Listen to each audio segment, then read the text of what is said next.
Hello and welcome back to the channel. In today's video you're gonna learn how to punish your opponents in Italian game by watching this chess classic that was played in 1859 between Jürgen Moeller, who was playing with white, and unknown player who was playing with black pieces. If you don't know, Jürgen Moeller was a really strong player from the 19th century.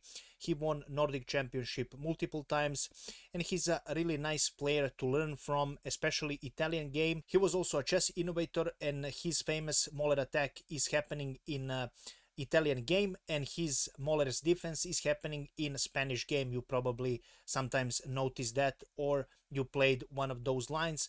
So without further ado, we will go straight into the game. So today's game started with e4 for Moeller, and his opponent replied with e5, knight f3, knight c6, bishop c4, and bishop c5 for black. So we are in Italian game. This is a standard variation. Main line Giuoco Piano, c3, knight f6 for black, and d4 was played for white. Pretty standard moves for white in Italian game. Black decided to pick up this pawn, and white replies with c takes on d4. Now black has different options, but in this game bishop b4 was played, which is really common in this opening.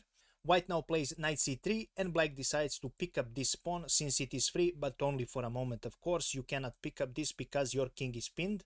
And in this position, the best move for white is castle, which happened in the game. And black now continued with picking up this knight. And now, to a surprise of black, white didn't pick up this bishop, and he played d4.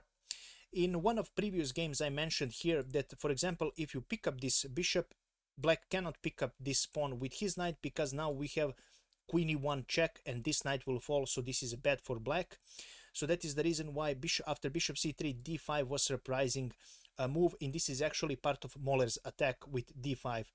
So black continues with knight e5 first. Now he's attacking this white squared bishop, and now white decided to pick up this dark squared bishop first, b taking on c3, and right now black picks up this bishop, so black is still a piece up in this position. White continues with queen d4, now setting up a lot of tricks for black. Right now this pawn is under attack and these two knights are also under attack, and unfortunately for black he falls into trap and he played knight c to d6 here, thinking that he was going to defend this knight here and thinking that taking this pawn for white is nothing special and there is nothing there, and this is a huge mistake. Actually, I will show you what is one of the best moves in this position here. Since these two knights are falling, definitely you shouldn't leave this pawn ever hanging. If you're black, you should just cancel and leave one of your knights for white to pick it up. Of course, in most gambit openings it is best to not always get greedy, because usually you will lose if you get greedy. And after knight d6, this is a pretty decent game for black as well. Still, he's lacking in development, but you are a pawn up as black, so this is one way of playing this game. You shouldn't leave this pawn like it happened in the game. So after knight c on d6 in game, white continued with picking up this pawn, and right now black, seeing that this rook is hanging, he offered a queen for a trade, and of course white accepted this. Queen taking on f6, knight taking on f6, and at this moment black probably thought that his troubles are over and there is nothing white can do, but still white has a way to attack. Firstly, he attacks with rook e1 check, and right now black king decided to go on f8. Our game continued with bishop h6 check. So right now black king decided to go on g8, since it's only available square. You cannot go on e file, obviously, because of the rook. And after this move of black, white continues with rook e5 with this beautiful idea of rook g5 and a checkmate. Black sees that he's a little bit late with development and he tries to protect this square with knight d to e4, trying to cover this square.